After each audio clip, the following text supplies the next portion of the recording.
Bonjour, bonsoir, bienvenue à nouveau sur le trône, comme d'habitude, quel meilleur endroit pour continuer à parler de cette situation de merde, enfin, de merde, ça y est, ça commence à être tendu de parler de merde, dans une situation où finalement on arrive presque au post-Covid en fait, d'après ce qu'on entend, les médias, etc., puisque là on est le 31 mai 2020, on vient d'avoir le plan de déconfinement phase 2, c'est plutôt sympathique. D'ailleurs, on va commencer par voir ce que nous propose effectivement ce fameux plan de déconfinement phase 2, je précise. Allons-y, pourquoi pas, on va commencer par le jour de bonnes nouvelles, on va dire. Donc voilà, donc nous sommes ici, une présentation donc, de ce qu'on peut avoir au niveau du phase 2. Voilà.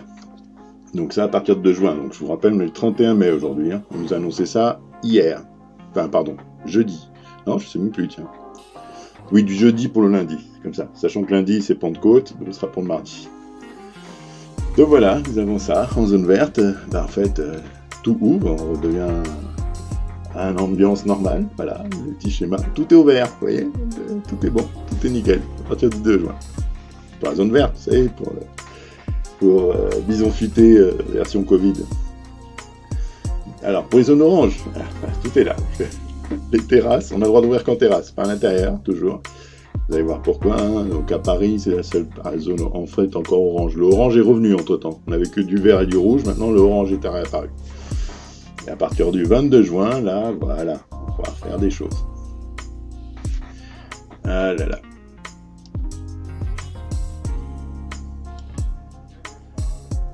Voilà, parc de loisirs, et quand même il y a des endroits où, voilà. Donc ça, c'est les zones oranges. En gros, à partir du 22 juin. Voilà. Autorisé sur tout le territoire à partir du 30 mai. Alors ça, c'est la phase, il ne parle pas de la zone rouge. À partir du 2 juin, voilà, ça y est. On peut se déplacer sans les 100 km. On peut se nager. Alors on a vu du Covid dans le canal de l'Ourcq, mais bon. Oiseau de mauvaise augure.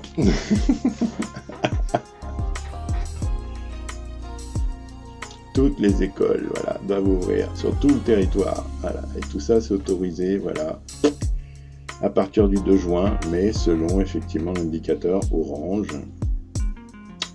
vert et rouge. Les colonies de vacances, les gentilles colonies de vacances, bref. Voilà, même les cinémas à partir du 22 juin. Voilà. Bon, voilà, ça y est, on y est.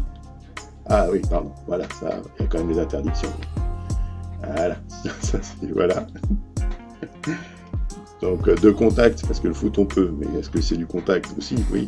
Voilà. Discothèque, salle de jeu, les mecs, c'est mort, jusqu'au 21 juin minimum.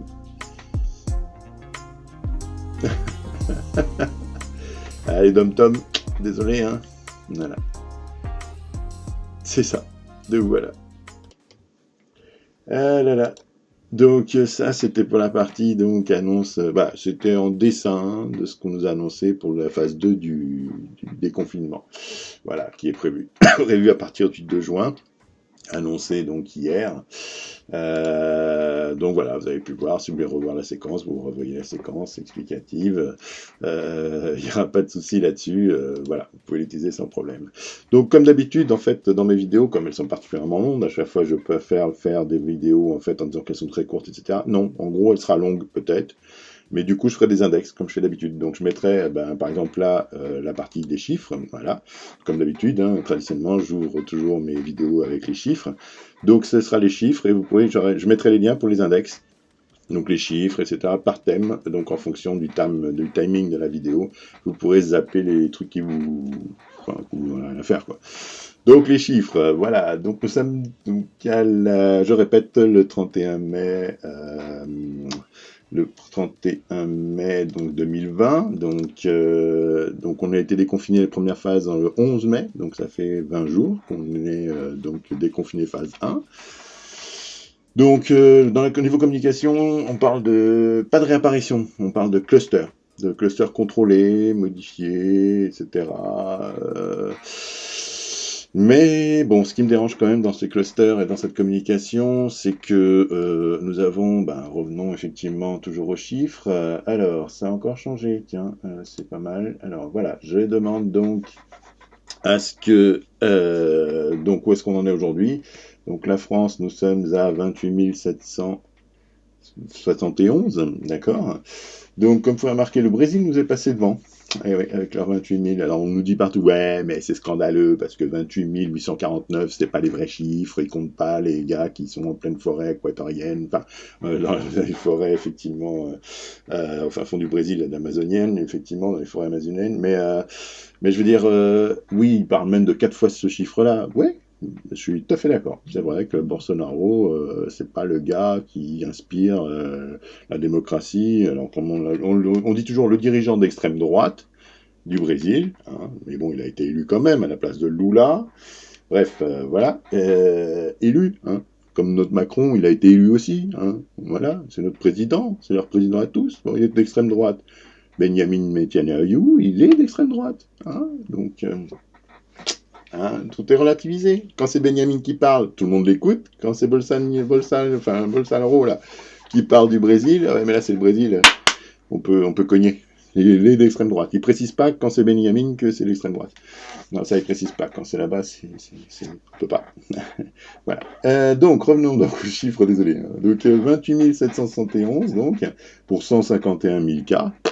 Alors comme d'habitude, hein, voilà. Donc au niveau mondial, on est passé donc cinquième, si je compte bien, 1, 2, 3, 4, 5. Ouais, on a descendu d'un cran au niveau mondial, parce que le Brésil nous est passé devant. Mais par contre, au niveau européen, on est 1, 2, 3e. Et si on considère, parce qu'on a oublié, mais le Royaume-Uni n'est plus dans l'Europe, hein, bah oui, le monde s'est pas arrêté. Hein. Donc j'avais dire qu'on est deuxième européen. Bah oui, parce que le Royaume-Uni, il fait plus partie de l'Europe. Donc devant nous, en Europe, il y a l'Italie. Il y a l'Italie devant nous. Voilà. Donc, si on enchaîne avec les chiffres plus spécifiques, donc deuxième hein, en Europe et cinquième mondial au niveau des morts. Donc, au niveau donc, de nos chers chiffres, qu'est-ce qu'on a là? Donc, aujourd'hui, on est à 28 771, donc voilà, comme affiché. 10 327 morts en EHPAD. C'est bizarre, ça n'a pas tellement augmenté depuis le dernier truc, mais bon. Voilà, donc on a quoi? 29 nouveaux cas en réanimation, ok. Et on a donc moins 36 cas en réanimation. Attendez, là je comprends pas. En nouveau cas, voilà, il y a de nouveaux chiffres, vous voyez. Donc nouveau cas 29 en réanimation, d'accord. Alors qu'on a quand même 1325 personnes en réanimation actuellement. Donc potentiellement qui peuvent passer l'arme à gauche quand même. Mais bon, je suis toujours un oiseau de mauvaise augure, donc voilà. En EHPAD, on a toujours les cas confirmés à 37 273 et les cas comment dirais-je, les cas, comment ils appelaient ça, je sais plus, ça me faisait tellement rire quand ils le présentaient comme ça. Les cas, donc, théoriques, enfin, je sais plus, il y a un mot, un cas supposé, ou je sais pas quoi, bref. Ah là là, bon, ça fait longtemps que je n'ai pas fait de vidéo, hein, donc, parce que là, effectivement, j'étais effaré de voir comment ça se... Enfin, il y a une recrudescence des accidents de voiture, parce que les gens se lâchent, hein, et ça fait 2 mois qu'ils ne roulaient pas, donc à un moment, faut y aller. Euh, bref, ça commence à se réactiver en mode, oui, on est en phase 1, oui, je sais, mais on s'en fout. Bref. Donc, si on fait le suivi des tests, ah oui, bah ça c'est intéressant dans cette carte-là. Donc, vous vous rappelez, le gouvernement nous a dit que on allait avoir, donc, vous vous rappelez, allez, si je vous le rappelle, 700 000 tests hebdomadaires. Hebdomadaires, d'accord?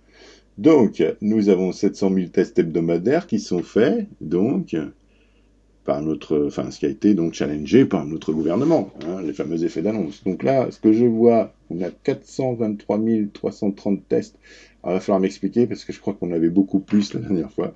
Donc là, les chiffres annoncés sont du 26/05/2020. Ah là là là là là là. Il y a plein de nouveaux onglets, vous me direz. Hein. Regardez là, si on voit, c'est quoi ça? Je ne le connais pas celui-là. C'est quoi site de prélèvement. Ah, ils sont tous au vert. Il y a de la place maintenant en ce moment. Oui, parce que maintenant, ils sont en train de penser, ah oui, si vous voulez quand même vous faire tester maintenant, vous pouvez. Maintenant qu'on n'a plus besoin de vous tester, vous pouvez aller faire vos tests. Mais donc, pour justifier le fait qu'il n'y a pas les 700 000 semaines, pendant le déconfinement de la phase 1, d'accord? Donc les 700 000, hein, voilà. Les chiffres sont complètement bidons, d'accord? Voilà, mais bon, c'est pas grave, hein, c'est les données au 30 avril, là. Et on nous dit en dessous, ah non, c'est 25 en fait. Ok. Donc, faut savoir que même pour les chiffres des morts et des nouveaux rentrés et tout, maintenant, depuis le déconfinement, il y a des bugs informatiques. Ils savent pas, ouais, ils n'arrivent pas à avoir les infos, même en EHPAD, voilà, on se reprend des recrudescences, etc., etc. Alors, je tiens à rappeler, comme j'ai dit dans d'autres vidéos, on ne parle que des cas à l'hôpital. Parce que les cas qui peuvent mourir chez eux, ça rajoute entre 8000 et 10 000 personnes de décès fait depuis le début de la pandémie. Oui, parce qu'il y a des gens qui rentrent chez eux, on les interne pas, on s'en occupe pas, et en fait, au moment où ils doivent y aller dans l'hospitalisation, ils sont déjà morts, en fait, ils sont condamnés. Donc, en fait, on les met pas dans les statistiques, traités depuis le début et morts à l'hôpital. Donc, entre 8000 à 10 000 morts de plus, normalement, dans nos chiffres. Donc, quand on parle du Brésil et qu'on parle de tous les autres pays, on est passé d'une phase où on nous donnait à la minute près le nombre de morts et d'internés, et de gars en réanimation, à... Là, on parle des autres pays, là. Hein, voilà. La France, non, vite fait. Ah tiens, aujourd'hui on a les chiffres, j'entendais à la radio. Ah oui, aujourd'hui on les a. Et oui, donc comme on a les chiffres, je peux vous les donner. Alors oui, alors comme avant hier, je crois, ou avant-hier, nous avons donc une recrudescence de 1390 cas supplémentaires. Mais c'était un rattrapage de la semaine, parce qu'il y avait un retard dans les comptages. Non mais vous êtes sérieux. Et ça, donc on doit le prendre comment ça? Mais c'est juste du foutage de gueule. C'est juste du foutage de gueule. Les tests là, 423 000, mais allez voir mes autres vidéos. Je crois qu'on était monté à 500 et quelques. Là, pourquoi c'est redescendu à 423 000? C'est ah tiens, on a fait une régule. Hein, c'était faux. On a un peu surendetté. Et puis comme on s'en fout maintenant des 700 000 et que personne n'en parle. Non mais sérieusement là, non mais vous foutez de nous quand même. La Macronie de merde, là, vous foutez de nous. Enfin, je suis... Bref. Donc, et si je reviens à mon petit site que j'utilise depuis le début de la pandémie, hein, donc nous sommes à 488 000 cas, et non pas 151 000, comme c'est annoncé dans l'autre truc, et 28 000, bon, ça, il se fixe sur les hospitalisés. Bref, je tiens à remercier Mathieu, effectivement, qui m'avait donné un site, un lien, où effectivement, c'est très, très, très analytique au niveau des chiffres, etc., etc. Mais comme tu peux voir, Mathieu, les journalistes se basent sur celui-là, en fait, concrètement. Donc voilà, donc sur ça, la vue d'ensemble. Donc il n'est pas actualisé, il s'en fout si c'est pas actualisé, et voilà. Et qu'est-ce qu'il y a, quoi? C'est un peu ça, hein. On va voir plus tard le quoi, qu'est-ce qu'il y a. Bref, voilà les chiffres. Donc chiffres, oui. Enfin, est-ce qu'on peut s'y fier? Bah, on est en démocratie, donc oui, forcément on s'y fie, il n'y a pas de problème. Je vous promets que des fois c'est vraiment dur de faire ces vidéos-là et de garder son calme. Mais voilà. Donc les chiffres qu'on nous vend sont ceux-là. Donc en sachant que normalement on a 8 à 10 000 morts de plus potentiels parce qu'ils ne sont pas comptabilisés dans les chiffres, parce qu'ils n'étaient pas morts en hôpital, hein, dans le motif Covid suivi de A à Z. Hein, voilà. Et aussi donc les retards, donc les bugs d'actualisation. Vous voyez là, on est le 31 et on nous affiche des chiffres du 26. Et ils font des regroupements de chiffres. Ça fait trop, va falloir réguler. Donc voilà, c'est moi qui dis ça, hein, ça n'engage que moi, évidemment. Hein. Mais bon, voilà, donc les chiffres, ils sont là, hein, donc ceux qui sont vendables, écoutables, voilà. Non, mais vaut mieux regarder le Brésil, les méchants brésiliens, c'est pas possible, hein, le chiffre qu'ils ont, c'est pas possible.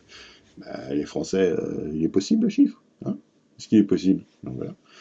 Bref, donc on va passer au sujet suivant, parce qu'au niveau des chiffres, c'est juste un petit peu énervant. Hein.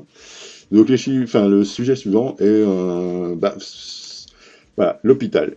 Alors, l'hôpital aujourd'hui, vous savez, les héros de guerre, les premières lignes, l'armée contre le Covid, tout ça, tout ça. Comment vous dire Comment vous dire je sais pas par où commencer. C'est ceux que vous applaudissiez de vos balcons là quand vous aviez tous peur et que vous aviez tous la trouille au cul, comme on dit, et que voilà, on applaudissait, on les aidait en applaudissant, etc., etc. Mais pour moi, c'est comme je disais depuis le début, c'est pas suffisant. Et malheureusement, ce que j'ai envie de dire, malheureusement, ça se confirme, ça se confirme, ça se confirme. Et pourtant, on était prévenus, quoi. On était prévenus. On avait quand même, à ce niveau-là, des informations qui pouvaient être déjà donc le 23 mai 2019, j'ai retrouvé ces petites conversations-là.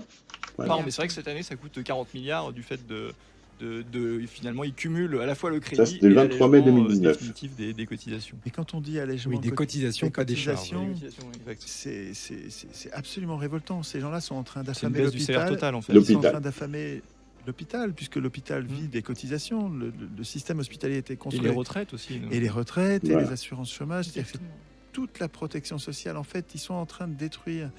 Et Kessler le disait, hein, le numéro 2 du MEDEF le disait juste Ah, après le l'élection de MEDEF. Sarkozy. On comprenait pas, ça partait dans tous les sens, les décisions de Sarkozy. Ouais. Et Kessler répondait à un journaliste.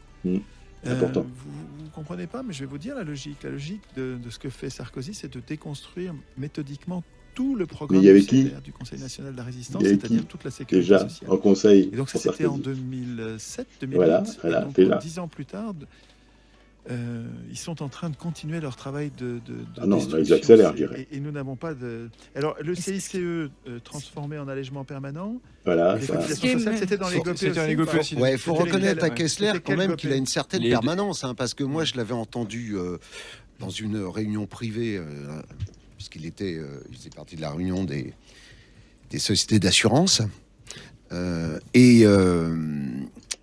Bref, c'est pour la partie hôpital que je voulais faire ça, effectivement. En fait, aujourd'hui, donc post-déconfinement, nous arrivons effectivement à ce cas de figure. Comme vous l'allez voir là, pardon, excusez-moi. Voilà. Enfin, voilà. Alors, en ce moment, je ne sais pas ce qui se passe. Hein. Donc, je demande, voilà, je suis désolé. Facebook, je ouvre 3 onglets, il rame comme un malade. Franchement, hein. Et vous voyez là, c'est planté. Bon, bah voilà, c'est les aléas du direct. Hein. Donc voilà.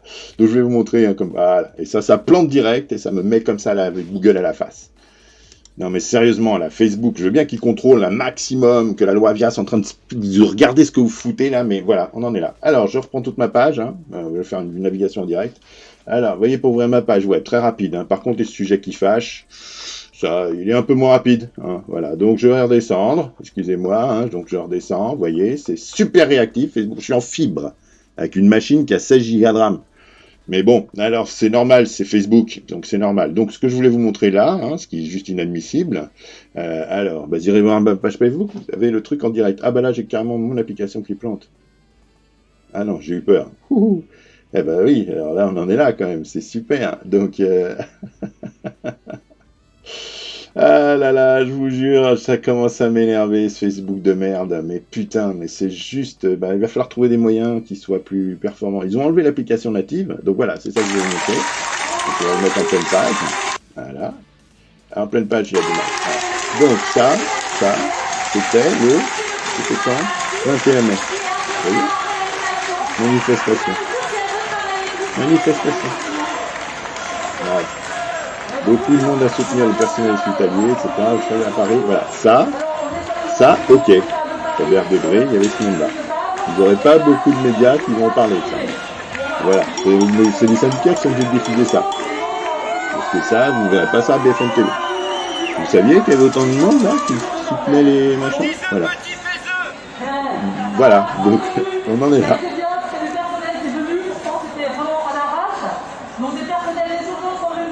Voilà, l'ambiance, donc le 21 mai. Parce que là, ils font les mardis de la colère, ils font plein de petites choses comme ça. Et là, on se lance, c'est ça. Donc voilà, là, on sent qu'on est vraiment post-Covid. On est revenu en mode les pleurnichards de l'hôpital. Hein? Voilà. Voilà.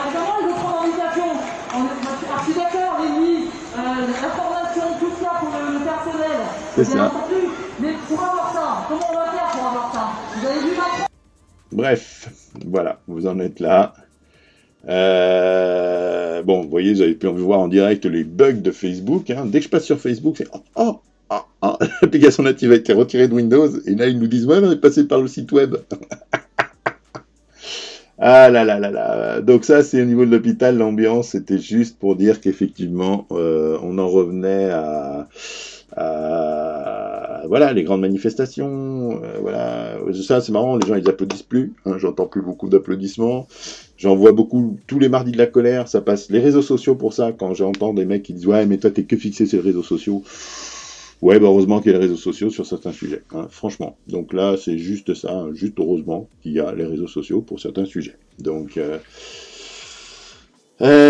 l'hôpital, ça va mal, hein. En gros, si on leur a promis, donc, comme j'ai mis dans d'autres vidéos, une médaille, on leur a promis, comment ça s'appelle, 2 défilés dans le 14 juillet qui était censé être annulé, mais bon, on sait pas encore tout ça.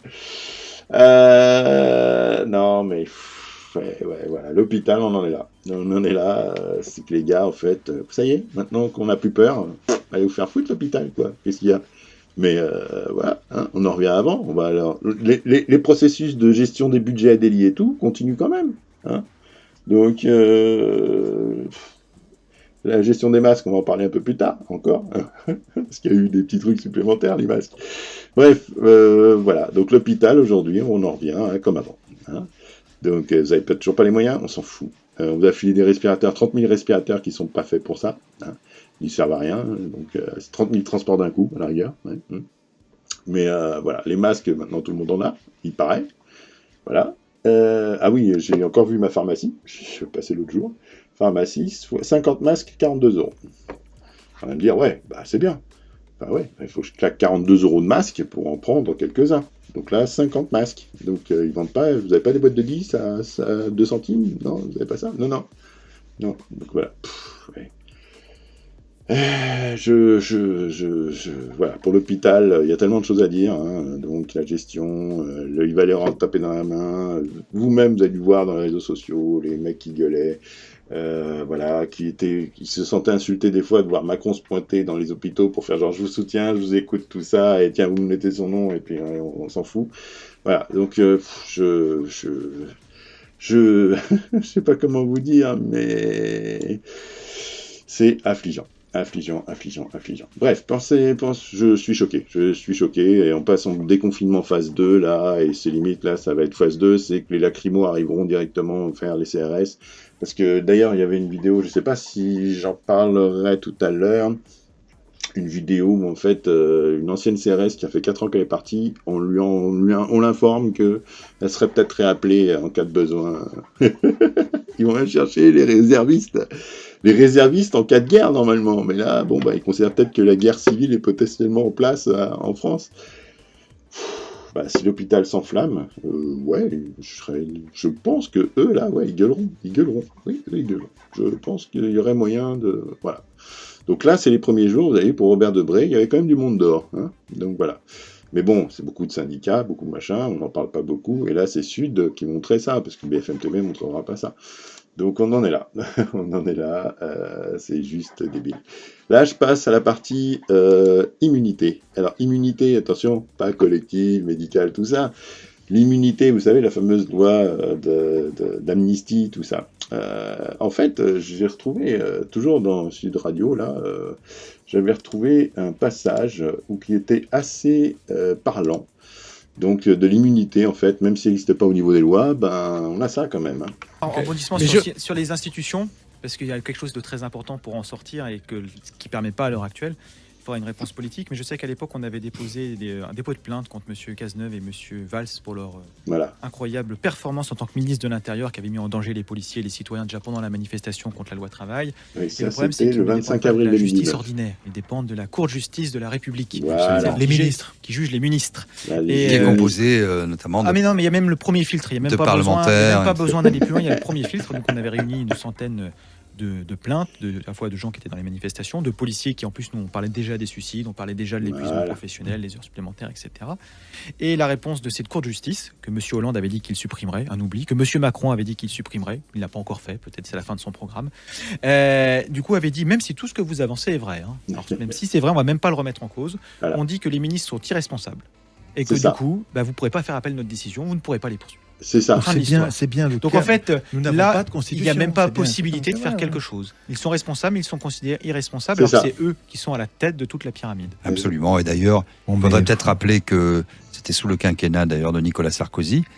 Ça avait été amendé aussi pour le président de la République, qui est complètement irresponsable pour ses actes durant la durée pendant la durée de son mandat. Et donc on ne peut pas attaquer, pour quelque raison que ce soit, un président de la République. Alors après, effectivement, il y a la Cour de justice de la République, enfin des choses qui n'aboutissent jamais. Exactement. Mais il est complètement irresponsable pour tout ce qu'il fait durant son mandat. Et ça, il faut le dire clairement, parce que chaque fois, je vois plein de gens qui ont plein d'initiatives en disant on va le destituer, on va faire ça. Bon, il faut être réaliste dans la vie. Il faut regarder, ça ne peut pas arriver. D'où l'urgence. Ça ne peut pas arriver. Ça ne sert à rien de partir dans des. D'où l'urgence de réécrire la Constitution. Donc c'est vraiment fondamental qu'il y ait le plus de citoyens possible. Non mais c'est toujours le point. Sinon ça sert à rien. Ça sert à rien. La question, c'est réécrire la Constitution, oui. Mais on peut l'écrire dans son coin. Ce qu'il faut, c'est avoir une prise sur le réel pour qu'on ait la permission de la réécrire. Il faut qu'on s'entraîne avant. Voilà. Non, mais je suis d'accord. Mais aujourd'hui, il y a des urgences et on voit bien que dans 2 ans et demi, si on fait des articles dans notre coin, il ne sera toujours rien passé. Parce que réécrire la Constitution, oui, mais là, il y a une situation d'urgence qui ne peut pas se régler, non. Enfin, un peu l'avocat du diable. Voilà. Non, mais c'est ça. Donc voilà. Donc ça, pour l'immunité, il l'avait déjà, en fait. Puisqu'il y avait le premier filtre, comme dit le syndicaliste de la police. C'était un syndicaliste de la police, ce mec. Donc il balançait les trucs par rapport aux manifestations, l'impunité policière, etc.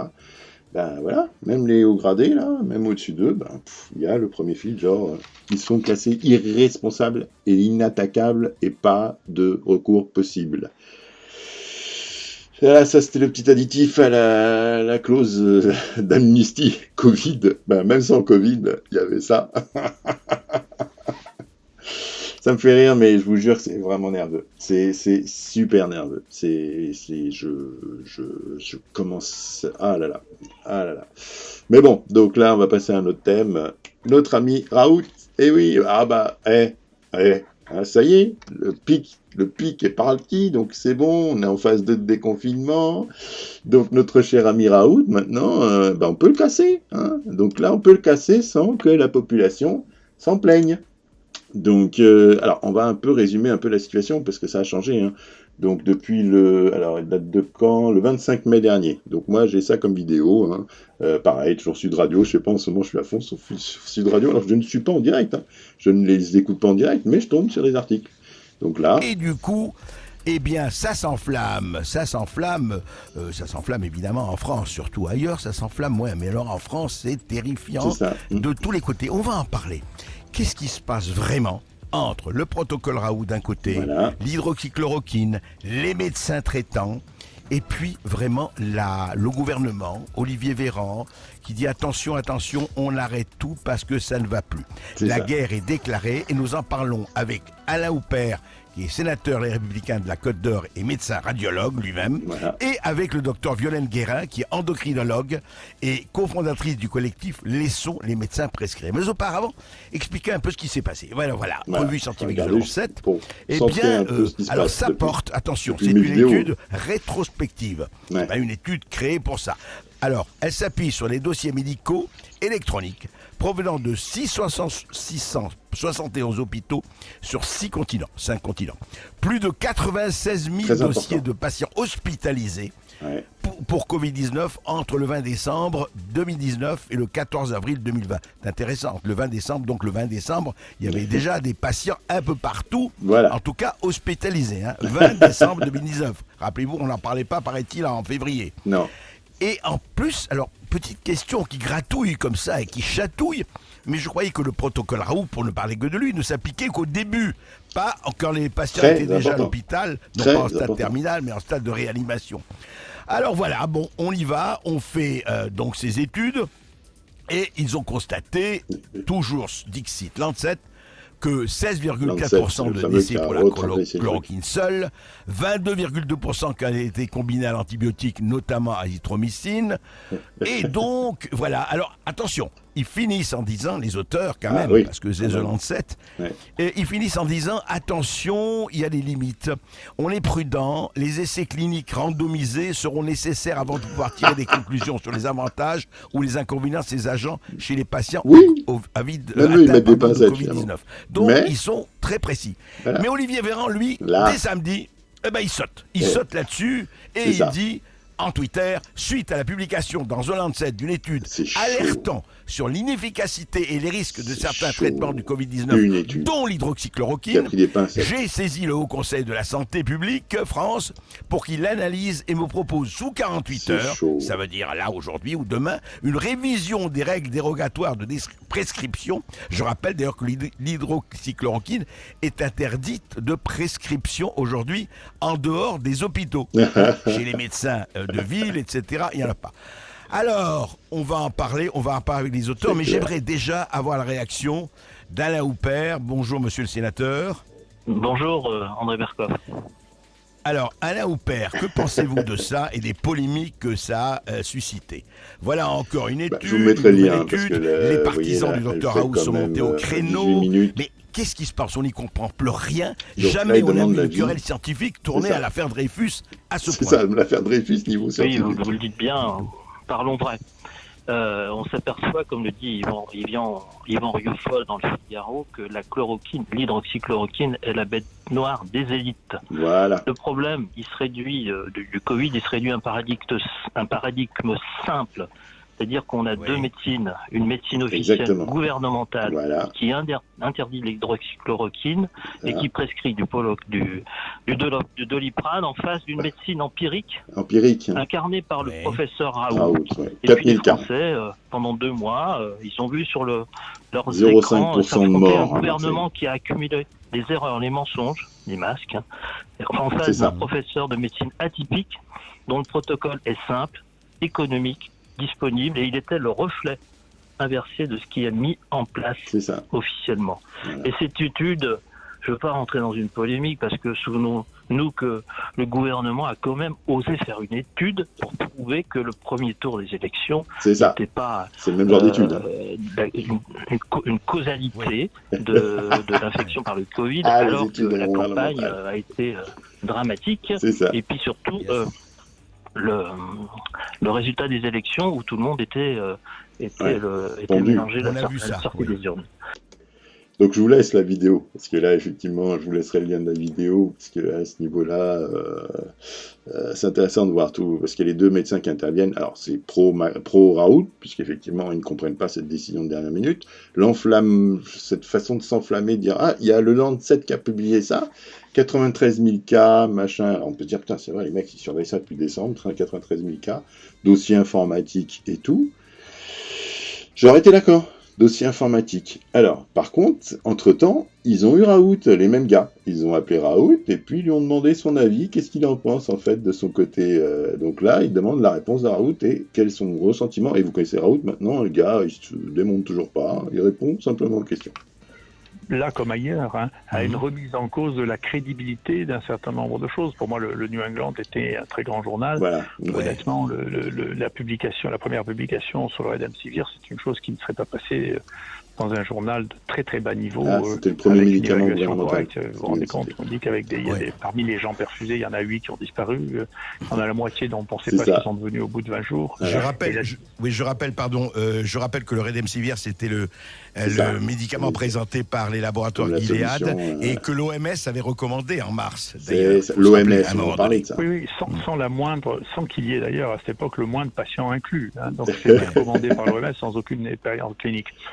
Ensuite, si vous voulez, il y a eu 2 études qui sont sorties très sérieuses, faites par les Chinois sur le Remdesivir et sur l'Opinavir, qui est l'autre antiviral qui ne marchait ni l'un ni l'autre. Une énorme étude randomisée qui marche ni l'un ni l'autre. Et ensuite, c'est vrai qu'il existe un tri, voire une manipulation des données dans des grands journaux comme le Lancet ou British Medical Journal, qui sont inquiétantes. Je vais donner 2 exemples. Dans le British Medical Journal, il y avait un article qui avait été publié par un groupe chinois en préprint, où il y avait 2 paragraphes qui montraient qu'il y avait une efficacité supérieure de l'hydroxychloroquine sur le placebo. Une sur la qualité de vie et l'autre sur un des marqueurs qu'on a de gravité. Et l'édition définitive qui a été publiée dans le British Medical Journal a fait sauter ces 2 paragraphes qui ont disparu, donc de la version finale. Carrément. La deuxième chose, c'est qu'il y a une publication qui a été faite par des Français avec un méthodologiste qui est célèbre parce qu'il était célèbre dans l'histoire du Mediator. Qui a refusé de tester le groupe dans lequel il y avait azithromycine et hydroxychloroquine, dans lequel il y avait où il y avait 15 malades, 0 passage en réanimation, 0 mort. La différence pour n'importe quel étudiant qui est capable de faire de la statistique était significativement différente, mais l'équipe a refusé de l'évaluer parce que ça ne faisait pas partie des objectifs prioritaires. Voilà. Or, c'est le papier qui a été le plus cité de tout le traitement au monde, cité plus de 900 fois dans la littérature, c'est le papier que nous avons fait sur l'azithromycine et l'hydroxychloroquine. Donc, si c'est de la négligence, c'est une négligence extrêmement coupable, ou c'est pire que ça. Donc, pareil pour le Lancet, moi j'ai été amené à retrouver un papier qui avait été aussi publié en préprint, dans lequel tous les rhumatologues du monde avaient été interrogés. Et donc tous ces rhumatologues du monde avaient été interrogés parce que vous savez que le plaquenil, c'est les rhumatologues qui l'utilisent pour une maladie qui s'appelle beaucoup la polyarthrite rhumatoïde lupus depuis des années.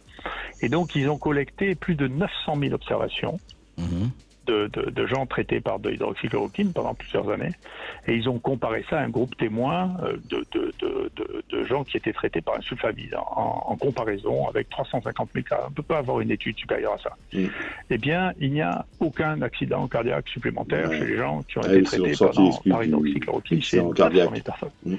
Et ce papier, moi je l'ai évalué, je ai donné un avis favorable, et il a été rejeté par le Lancet. Donc on a l'impression quand même que tout ce qui est favorable à l'hydroxychloroquine est rejeté, et tout ce qui est défavorable est gardé. Quant à ce dernier papier du Lancet, je ne sais pas non plus.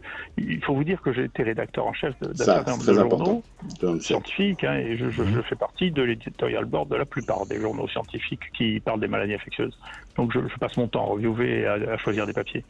Ce papier, je l'aurais rejeté immédiatement sans revue. C'est un papier dans lequel on vous dit qu'il y a 98 000 personnes qui ont été collectées, et il n'y a pas un hôpital qui est cité comme ayant donné ces données. Donc il n'y a aucune source, aucune donnée vérifiable. Et il y a quelque chose qui est il y a deux choses qui sont extrêmement étonnantes dans ce papier. La première, c'est qu'il y a une figure sur laquelle on donne toutes les données caractéristiques des malades. C'est ça, c'est important aussi. Leur sexe, on sent le côté empirique. S'ils fument du tabac, s'ils sont obèses, s'ils ont du diabète, pas un vieux singe, etc. Et ce qui est extraordinaire, ils disent qu'ils ont des patients de 5 continents, et si vous regardez ces données, elles sont toutes les mêmes pour les 5 continents. Il y a autant de tabagiques en Asie qu'en Afrique. Même proportion, vous voulez dire même proportion? Même proportion. C'est juste étrange. Il y a autant d'obèses en Afrique qu'en Amérique, autant de fumeurs en Chine qu'en Afrique. Vous savez, je ne le crois pas, ça, parce que comme médecin, je vois les malades, comme je suis allé dans ces pays, si vous voulez, ça n'est pas mon expérience. Donc je ne crois pas. Et comme c'est juste 4 médecins qui ne citent aucun médecin, qui ne remercient aucun médecin, aucun hôpital, sans aucune je me demande si ça n'est pas entièrement construit informatiquement. C'est une véritable question. Avec du big data. C'est même pas le big data. Au début, je pensais que c'est du big data. Là, je pense que c'est rien, que c'est purement informatique. Je ne suis pas sûr que ça existe réellement. Et donc, ce que je dis est très sérieux. Et parce que je ne peux pas croire, voyez-vous, ici, on a une série de 4000 cas qui vient d'être rejeté sans revue par le Lancet. Peu importe, on le publiera ailleurs, mais c'est intéressé d'envoyer dans le Lancet d'abord pour voir ce qui se passe. 4000 personnes, on n'a aucun de ces accidents cardiaques, mais nous, chacun de ces malades ont été vus par quelqu'un de l'équipe qui signe l'article, vous voyez, qui est présent dans l'article et qui a approuvé l'article. Comment vous pouvez avoir 4000 malades d'un côté qui n'ont aucun accident cardiaque, d'accord, et comment vous pouvez avoir de l'autre côté 8% d'accidents cardiaques mortels? 8%. C'est pas possible. Il y a quelque chose qui est profondeur. Ou c'est pas les mêmes médicaments que nous qu'ils ont, ou dans ces études, de toute manière, ils ne donnent pas la dose ni la durée. Voilà, j'allais vous dire ça, professeur Raoult. C'est peut-être pas les mêmes doses. Ils ont peut-être surdosé. Enfin, je ne sais pas. Mais... Non, on ne sait pas ce qu'ils font. Non, donc, si vous fait une étude, on ne sait pas ce qu'ils font. On ne connaît pas leur dose, on ne connaît pas la durée, on ne connaît pas l'hôpital dans lequel ça s'est passé. C'est quelque chose qui est totalement étrange. Donc, on a fait, du coup, ce que nous, on appelle une méta-analyse, si vous voulez, en mettant d'un côté les études, si vous voulez, qui ont été des études randomisées ou observationnelles, c'est-à-dire même le Lancet dit qu'il fallait randomiser, mais faites par des médecins qui ont pris en charge leurs malades, et d'autre part les analyses de big data. Et alors c'est très intéressant parce qu'il se passe quelque chose qui est impossible théoriquement, c'est-à-dire que ils sont soit tous d'un côté pro-chloroquine, soit tous de l'autre contre chloroquine. D'accord. Version big data. Il n'y a pas de gris, c'est blanc ou noir. Il n'y a pas de gris, c'est blanc ou noir. Donc c'est fascinant. Vous voyez, donc c'est fascinant. C'est fascinant. Mais, alors justement, c'est fascinant et en même temps, il y a quand même des choses qui se dessinent.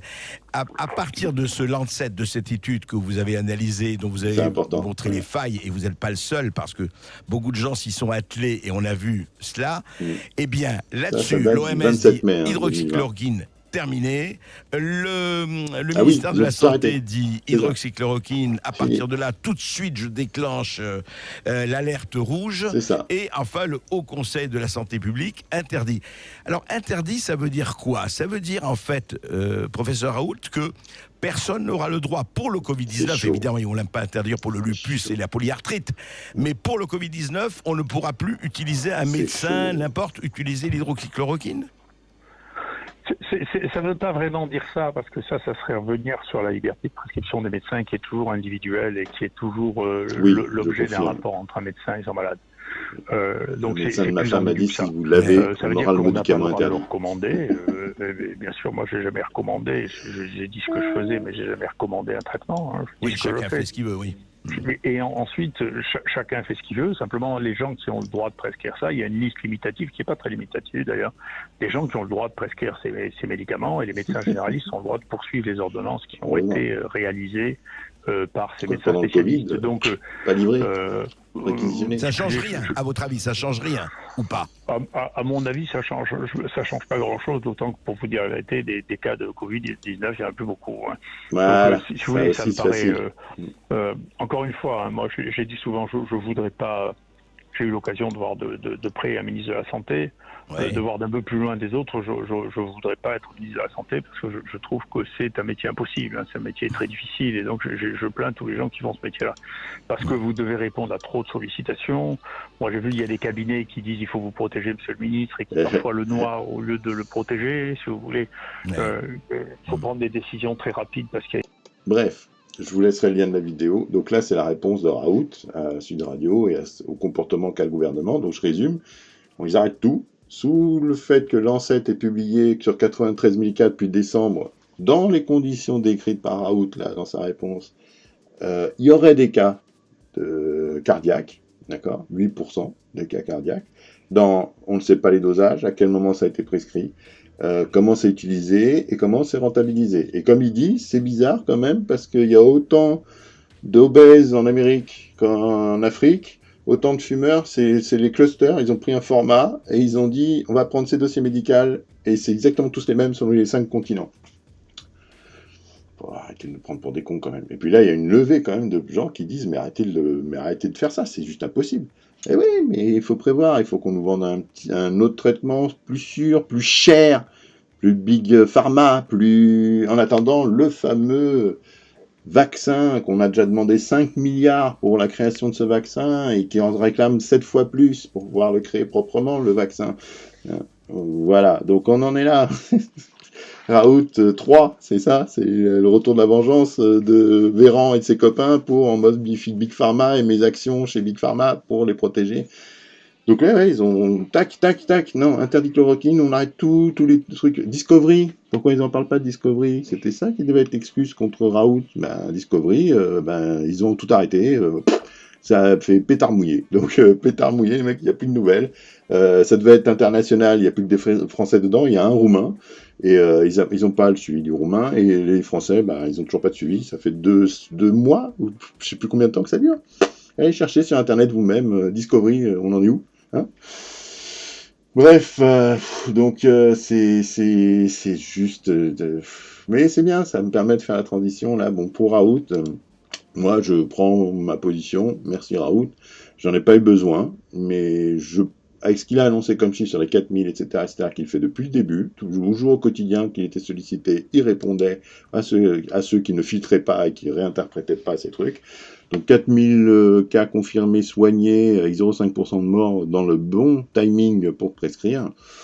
Oui, prenez son cas à lui, prenez son protocole, et puis retestez, refaites vos 93 000 tests là, à la con. Voilà, donc on en est là. Et l'autre là, Lancet, parce que c'est Lancet, hop, je fais exactement le contraire de ce que a fait Sarkozy, Macron, Macron qui allait le voir quand même pour ça. Bon, allait le voir toujours dans la méthode, je fais de la com, hein, on est d'accord là-dessus. Bref, Mais on n'en est pas là. On n'en est pas là. Parce qu'effectivement, on peut enchaîner avec ce cas-là. Donc, voilà. Donc là, entre-temps, il y en a un qui a ouvert sa gueule. Et puis là, tous les médias lui tombent dessus. En se disant, mais pour qui il se prend? Il se prend pour Coluche. C'est n'importe quoi. Oui et non, parce que nous allons regarder ça tout de suite. Donc, voilà. Alors, j'espère que ça va se lire. Voilà. Avec nous en direct sur BFM TV, vous militez pour la réouverture des bars. Ça sauverait des entreprises, ça apporterait un peu de joie, dites-vous. Vous l'avez publié en vidéo pour le faire savoir. Elle a été vue des millions de fois, cette vidéo. C'est que Macron l'a appelé. Le président de la République a pris son téléphone pour vous appeler. Voilà. Qu'est-ce qu'il vous a dit? Je retire mon masque parce que c'est plus facile. Vous pourrez lire sur mes lèvres. Voilà, parce qu'avant, vous pouvez lire autre chose. D'abord, pour l'hydroxychloroquine dont vous venez de parler, encore une fois, 2 éléments contradictoires, c'est-à-dire elle est maintenant interdite, sauf pour ceux qui soignent, comme moi, par exemple, des rhumatismes. C'est ça. Donc, pas pour Coro. Pour le reste, oui. Ça veut dire qu'il ne faut plus la prendre, mais vous pouvez quand même continuer à la prendre, quoi, globalement. C'est ça. Voilà encore une information. Les Africains, ils rigolent parce que la chloroquine, pour eux, c'est comme notre efferalgan pour nous, tu vois. Ils en prennent depuis l'âge de 8 ans contre tout un tas de maladies, dont le paludisme, la malaria et compagnie. Comme vous pouvez voir, là, ça les sur fait bien BFM, rigoler. Donc là, c'est on parle condensé. de ce médicament qui, soi-disant, est dangereux. Mais je crois que Big Pharma a réussi son coup. Je crois qu'ils veulent bloquer, tuer la chloroquine parce que Big Pharma, ils n'en ont rien à branler de soigner les gens. Jean-Marie Bigard, est-ce qu'on peut revenir à la question que je vous ai posée? Si le président commande 70 kilos de chloroquine pour l'armée française, c'est que on a quand même un petit doute que ça peut peut-être marcher quand même. Encore une fois, je répéterai, les sociétés de laboratoire, dont par exemple le mari d'Agnès Buzyn, sont des ennemis jurés. C'est pas ma question. Ma question, elle est très simple, Jean-Marie Bigard. Est-ce que vous pourriez vous rapprocher, s'il vous plaît? Je lui ai dit, comment on peut entendre autant de conneries de la part de gens qui sont très proches de vous? Comment est-ce que c'est ce qu'il aurait dit à Macron au téléphone peuvent nous dire non? Les scientifiques ont dit non, c'est pas bon. Le port du masque pour tout le monde, c'est pas bon. C'est plutôt même dangereux. Jean-Marie Bigard, moi j'ai l'impression d'entendre un homme politique. Voilà. Écoutez bien ce qu'il dit. Ils nous disent le masque est obligatoire. Est-ce que vous allez faire de la politique, Jean-Marie Bigard, au-delà de votre engagement à Paris?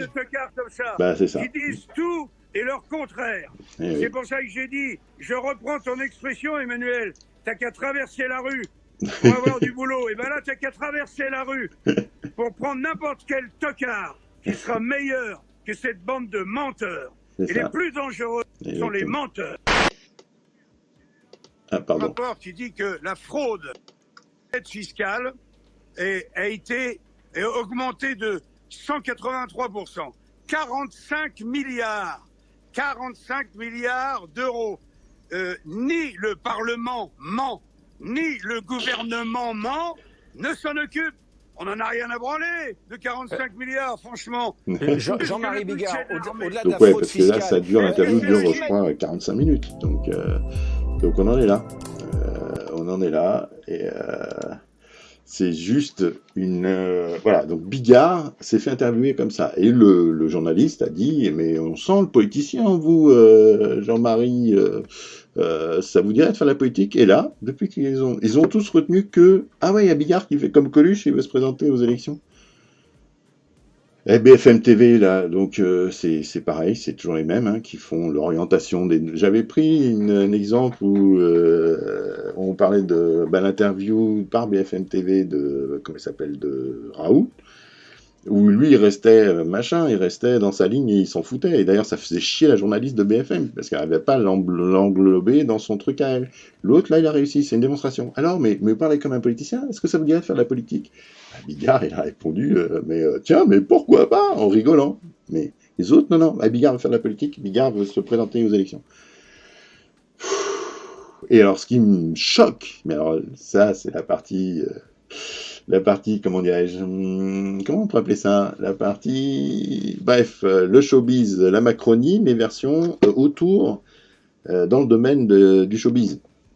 Là, franchement, comme je disais, le Covid, il a permis de révéler, comme en temps de guerre, qui sont vos amis, qui sont vos ennemis, quoi.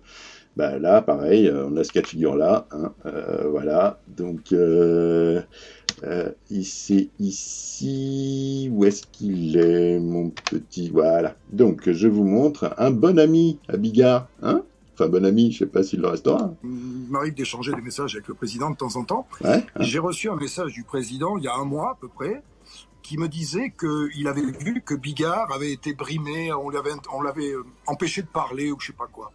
Et le président me dit, je voudrais joindre Bigard pour lui dire que moi je ne suis pas comme ça et que je suis Macron est inquiet de savoir l'état mental de Bigard. La volonté du président, c'était de parler à Bigard, d'être sympa avec lui, quoi. Tu vois ce que je veux dire?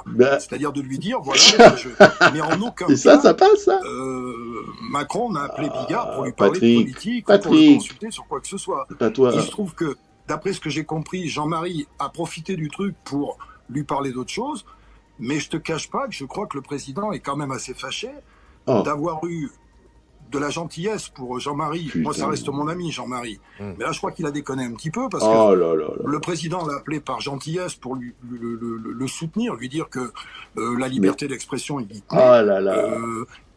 Allez voir Dieudonné sur le sujet. À dire Macron m'a appelé pour avoir demandé à Avia. Et il se met cracher dessus. C'est pas très cool, quoi.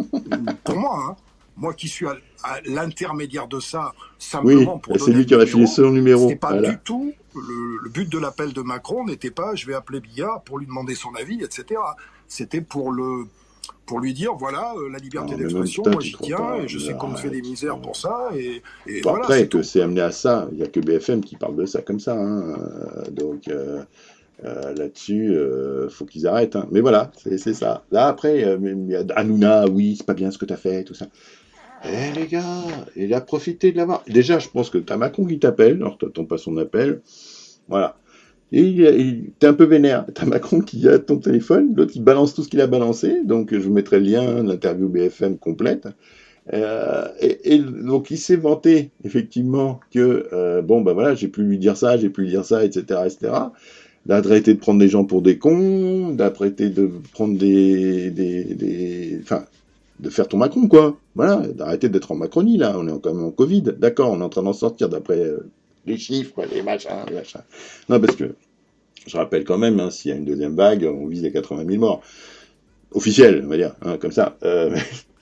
Non, mais je suis sur le cul. Je suis sur le cul de voir que même Patrick Sébastien... Alors, ok, apparemment, c'est Macron qui aurait pris Patrick Sébastien pour avoir le numéro de Bigard. On en est là. Ah non. Mais bon, c'est dans la lignée. C'est dans la lignée de ça. Voilà. Eh oui, voilà. Vous avez tous entendu, mais comme j'en ai parlé hier avec mon beau-frère, quand j'entends notre président de la République qui parle, on va voir, donc juste comme ça. Est-ce que vous reconnaissez que vous avez commis des erreurs de communication autour de la pénurie des masques, très précisément? Ce que je viens de dire s'applique aussi pour ce sujet. Je pense que beaucoup de choses ont été dites sur ce sujet. J'y suis revenu, le gouvernement... N'ayons pas... Les choses ont été dites. Voilà. Les choses ont été gérées. Nous n'avons pas connu la situation. Il y a eu une doctrine restrictive pour ne jamais être en rupture que le gouvernement a prise et qui, je pense, était la bonne. Il y a eu ensuite un approvisionnement renforcé et une production renforcée. Et nous n'avons jamais été en rupture. Il n'y a aucune protection, il n'y a pas de masque. Là, on m'a donné des sacs poubelles que j'ai demandé pour aller faire les visites. Ce qui est vrai, c'est qu'il y a eu des manques, qu'il y a eu des tensions. C'est ça qu'il faudra regarder pour le corriger et pour prévenir. Et donc on voit bien que ça nous amène à changer de logique en profondeur sur certains de ces sujets qui paraissaient totalement innocents. Mais ayons collectivement l'honnêteté de dire que au début du mois de mars, tu le sens celui-là, en février ou en janvier, personne ne parlait des masques parce que nous n'aurions jamais pensé être obligé de restreindre, en quelque sorte, la distribution de ceci pour les soignants. On ne peut pas imaginer qu'une grande nation comme la nôtre qui est capable de produire des objets si sophistiqués ne soit pas capable de produire très rapidement et en très grande quantité des objets aussi élémentaires, même s'ils ont une certaine technicité, comme toute chose, que des masques. Ça n'est pas pensable. Il faut évidemment que tous les dispositifs de santé, tous sans exception, pas seulement les services publics, mais les services privés, dans toutes leurs formes, dans tous leurs aspects, soient réquisitionnés au service de la lutte sous la direction des autorités sanitaires et des autorités de l'État. C'est chaud.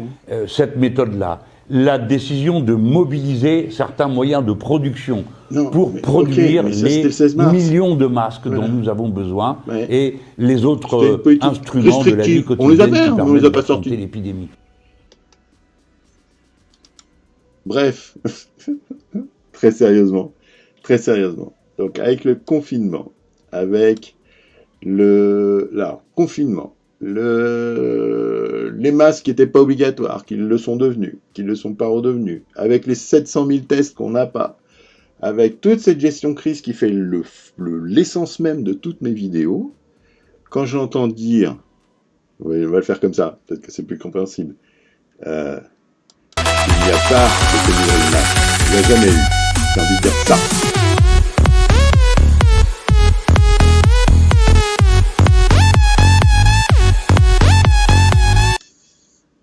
« 28 000 morts officiels sur toute la pandémie. On est donc 2e européen et aujourd'hui 5e mondial des morts. Parce que des mecs nous disent que comment ça pénurie? Où ça pénurie? Mais t'es fou quoi pénurie? Mais t'es fou. Mais quand même, le jour même où il a balancé ça, il y a eu quelques réactions quand même. Hein, c'est toujours les mêmes, vous allez me dire, mais quand même. Madame et Monsieur les ministres, nous n'avons jamais été en rupture de masque. Cette phrase lunaire du président a de quoi choquer. 3 hypothèses. Soit en disant nous, il parle de l'approvisionnement en masques de lui-même et de Madame Macron, et auquel cas il a sûrement raison. Soit le président vit dans une dimension parallèle où le coronavirus n'a jamais existé. Soit il s'agit simplement d'un mensonge. Je penche pour la dernière option. Moi aussi. Les mensonges et les fiascos dans la gestion de la crise, vous nous y avez habitués. C'était donc le nom tout trouvé pour notre rapport d'enquête paru aujourd'hui.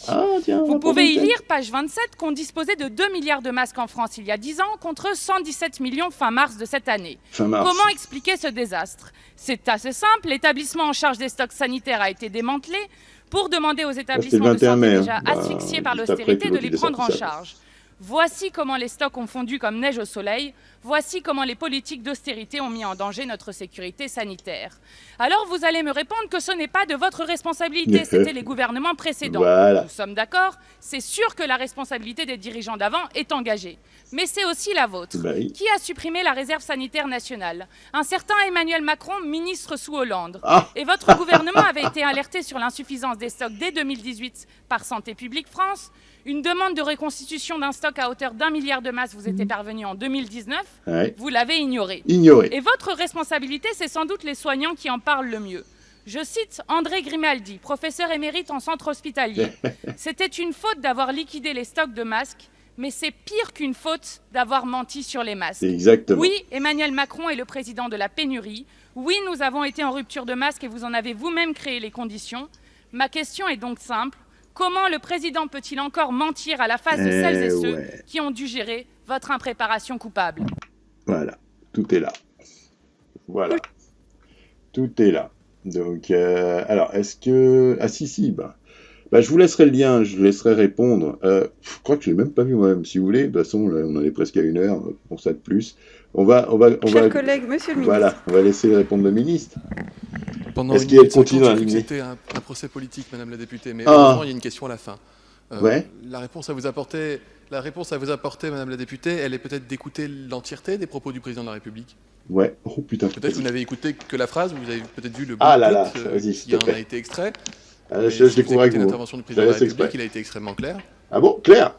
Il a dit nous avions un stock de masques d'État qui ne permettait pas de protéger l'ensemble des professionnels de santé de ville et d'hôpital dans la durée. C'est pourquoi nous avons procédé à une réquisition, à une gestion extrêmement stricte des stocks et du déstockage de masques, de manière à ce que notre stock d'État ne tombe jamais à zéro et qu'on ne se retrouve jamais dans la situation qui nous aurait imposer de demander à des soignants à l'hôpital de soigner des malades du Covid sans protection. Mais il se fout de nous. Madame la députée, mais c'est Madame la députée, ça y est, la communication est là. Mensonge, vous parlez de... Ce n'est pas une question... Bon, oh là. Je vous ai répondu. Merci, monsieur le ministre. Seul le ministre avait la parole. Voilà, donc c'est ça. Non mais, oh là là, j'ai découvert avec vous là. Franchement, je l'ai découvert avec vous. J'ai découvert avec vous là, ça me chauffe quoi, ça me chauffe. Voilà, je vous ai répondu. Non mais je vous répète, donc on a fait. Mais même lui il balbutiait à Macron là, il balbutiait en sortant les. Si mais alors non mais c'est pas une pénurie, c'est une restriction. C'est une politique de restriction. Mais pour quelle restriction, là? S'il y a 1 million de masques, 100 millions de masques, pour qui? Et alors que les autres soignaient, et qu'on était tous en train de dire, c'est pas normal, ils ont pas de masque, tout ça. Non, mais, alors là, c'est en flag, quoi, c'est en flag. Et la réaction de l'autre, ah oui, non, mais vous voulez pas m'écouter? Ah, je suis choqué, je rentre, je vous ai répondu. T'as répondu quoi, gros connard? Enfin, bon. Non, lui, sérieusement, mais lui et Macron, là, mais, oh là là, dans la même voiture, sérieusement, dans la même voiture.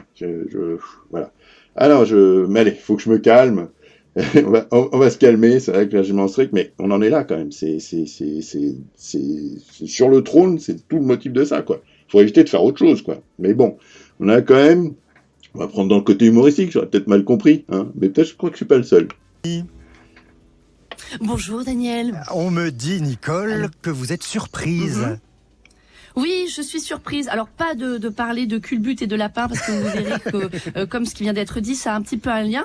Mais j'ai été un petit peu surprise hier par l'interview donnée par notre président de la République au sujet de la gestion des stocks de masques. Alors, c'est vrai que comme d'autres, quand il a prononcé cette phrase, nous n'avons jamais été en rupture concernant le stock de masques, j'ai été un petit peu surprise. Alors, pas surprise par la gestion du stock lui-même, parce que ça, moi, j'y connais rien. Ce qui a été fait, pas fait, mal fait, défait. Mais c'est vrai que bon, il me semblait que quand même, la pénurie de masques avait été un phénomène assez décrié, assez avéré. Les journaux en ont parlé, les Français l'ont constaté. Le personnel soignant a payé beaucoup longtemps, l'a même payé parfois de sa santé, de sa vie. Les faits ont été relatés, voire frelatés, puisqu'il y a aussi eu des masques périmés. Et bref, moi je pensais que la vérité avait été suffisamment étalée aux yeux de tous pour ne pas être réfutée. Et voilà que le président la réfute. Et ça, je trouve un petit peu surprenant comme stratégie. Je me suis dit, c'est comme s'il y avait un monsieur, admettons, il s'appelle Gérard, il trouve sa femme avec la voisine, et admettons que sa femme, elle rentre plus tôt, et les surprend en train de craque-boum-u. Donc, c'est avéré, puisqu'ils sont en train de le faire au moment où elle rentre. Et je me disais, mais ce serait quand même surprenant que, empêtré dans une vérité si apparente, Gérard dise à sa femme, chérie, c'est pas ce que tu crois, je n'ai jamais eu de relation sexuelle avec la voisine. Car, évidemment, qu'en répondant à ce flagrant délit par un flagrant déni, au lieu d'apaiser la situation, ça pourrait l'aggraver. Évidemment que, pour les soignants comme pour la femme de Gérard, cette phrase risque de ne pas être acceptable en l'état. Certainement qu'ils diront, comme la femme de Gérard dira à son mari, mais enfin Gérard, tu ne peux pas dire une chose pareille. Au moment où je te parle, tu as ton zizi dans la voisine. À partir du moment où ton zizi est dans la voisine, que je le vois, que tu le sais, tu vois bien que ce n'est pas une bonne idée de réfuter la vérité. C'est incohérent, c'est ridicule, et puis c'est tordu. C'est tordu. Puisqu'en telle situation, la seule façon de faire s'aligner ce que raconte le monsieur avec la réalité, c'est de tordre complètement la réalité. Ce serait par exemple d'attendre que la femme de Gérard dise à la voisine, ah, écoutez madame la voisine, en fait j'ai cru que vous étiez en plein débat avec mon mari, mais je viens de discuter avec lui, et apparemment ça n'est pas ça. Non, apparemment même si ça ressemble à une relation sexuelle, ça n'en est pas une. C'est-à-dire que lui, sûrement, il ne faisait que passer avec son zizi, et en trébuchant sur quelque chose, peut-être que mon mari, le zizi en avant, a atterri sur vous, ou en tout cas dedans, et c'est vous qui avez visiblement mal interprété cela. Voilà. De ce qu'il me dit, ce n'est pas lui qui me trompe, c'est vous qui vous trompez. Ce serait quand même fou comme situation, non? Oui, presque aussi fou que de dire à un personnel soignant qui a manqué de masques de mars jusqu'à avril que nous n'avons jamais été en rupture. Ce serait comme lui signifier, ah bah si, des masques il y en avait puisqu'il n'y avait pas rupture, mais peut-être c'est vous qui les avez mal rangés ou mal utilisés. Oui, peut-être que parmi les soignants, il y en a que je ne sais pas, qui ne savent pas bien situer leurs oreilles par rapport à leur tête. Peut-être que les masques étaient là, mais que vous, au lieu de mettre les masques vers l'avant, c'est-à-dire au niveau de la bouche, vous les avez mis sur le haut du crâne, et du coup vous avez pris ça pour des charlottes de douche alors que c'était des masques, c'est possible, c'est chaud quand même. Voilà, c'est exactement ça. C'est exactement ça. On en est là, hein. On en est là, mais non, je fais tout un thème là-dessus parce que c'est sérieux, Non, mais là, la communication Macron. Là, il joue la provoque, genre, bon, pour le pauvre connard qui a jamais regardé la télé, ou le pauvre petit con français profond qui n'a pas les réseaux sociaux, si je vous dis qu'il n'y a jamais eu de pénurie de masques, si vous entendez des gens qui se plaignent à côté de vous, c'est des menteurs. Moi, je dis la vérité. Hein.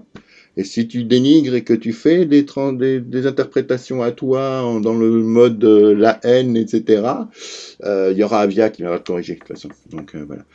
Non, mais on en est là. Et puis, bon, là, j'avoue, j'ai cherché. Je me suis dit, mais je veux dire, là-dedans, forcément, je pensais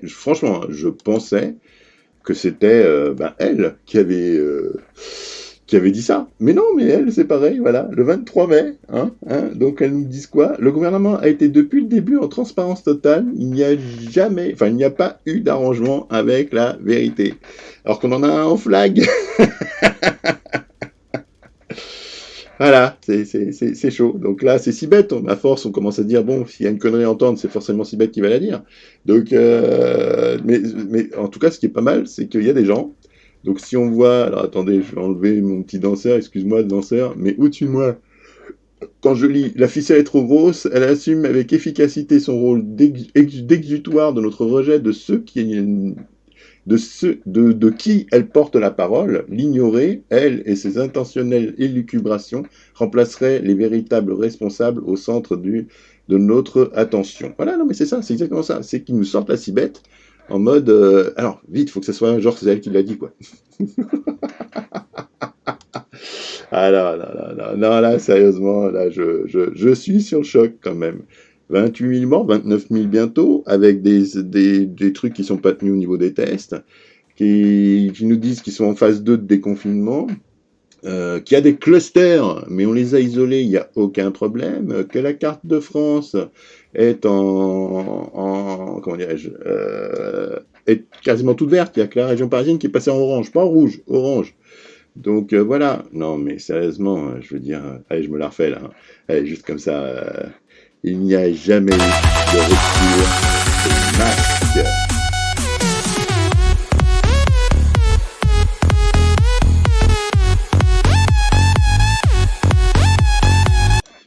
Qu'il aille dire ça au personnel qui est mort d'être allé soigner les gens qui l'avaient, d'accord? Parce qu'ils n'avaient pas de masque, ils avaient des sacs poubelles à la place pour se protéger. Aux familles des gens qui entendent ça, il n'y a pas eu de pénurie de masques, comme elle disait, là, ils ont été mal rangés, etc. Ah, sérieusement, non mais sérieusement, non mais on en est là, hein. J'avais arrêté de faire la communication macronienne, mais ça y est, on est dans cette phase-là. Je vous emmerde, il n'y a jamais eu de masque, je refais l'histoire à ma sauce, ok? Je suis les héros de guerre, je suis les héros post-Covid, donc fermez tous vos gueules, voilà. Qu'est-ce qu'il y a? Quoi, qu'est-ce qu'il y a? Il n'y a jamais eu de problème de masque, qu'est-ce qu'il y a? Voilà, c'est texto, comme s'il s'adresse à nous. Et l'autre con, là, de Véran, devant la représentation, donc, alors, effectivement, c'est la France Insoumise, veut dire le mec, moi, je vous ai répondu, là, vous n'avez pas entendu notre président, hein, on n'a jamais été en rupture, ben non, mais je vous réponds, en fait, et puis voilà, c'est tout, je lâche le micro, je fais ma crise. Putain, mais, oh là là, oh putain. Ah là là là là là là là là là là. Donc voilà,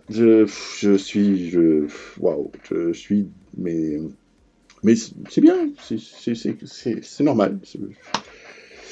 Mais bon, allez, j'avais quand même l'insipide espoir, j'entendais des gens qui nous parlaient de ça, le monde d'après. Ah ouais, on reparlera plus de la même façon, on repensera plus de la même façon.